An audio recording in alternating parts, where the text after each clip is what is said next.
et que vous ne leur mettez qu'un type d'éducation, la même langue, et vous leur donnez le CFA, ils vont reproduire la colonialité CFA, c'est assez évident.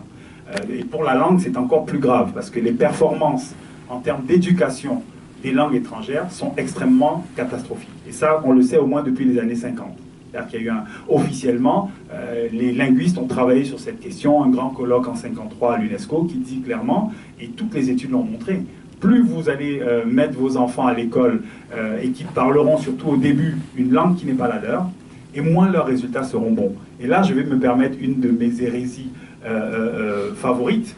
Je pense qu'on a dans l'éducation en langue étrangère une hypothèse sérieuse pour comprendre pourquoi, d'une certaine façon, beaucoup d'élites africaines investissent les connaissances pour les retenir et pas forcément pour les critiquer.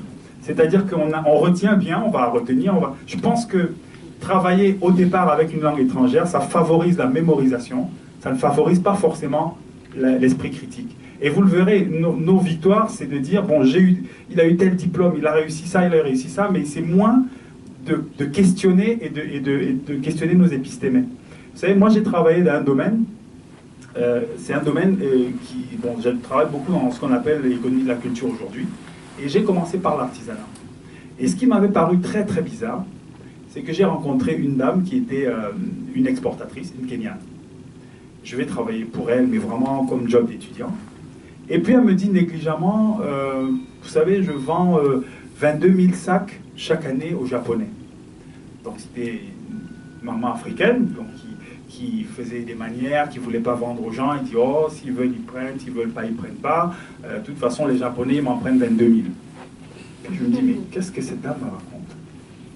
Et elle vendait 22 000, chaque année, 22 000 sacs de sisal au Japon. Et si vous regardez cet aspect, il y a très peu d'économistes qui ont travaillé sur ces aspects-là, alors que c'est une filière d'exportation que je considère comme des plus puissantes en Afrique aujourd'hui. Aujourd'hui, si vous prenez ce tambour qu'on appelle le djembé il est enseigné dans les conservatoires. Il est fabriqué en Asie, il est fabriqué en Amérique latine. Mais comme nous n'avons pas, il n'y a pas un grand économiste américain ou français qui en a parlé, ça n'existe pas pour les Africains.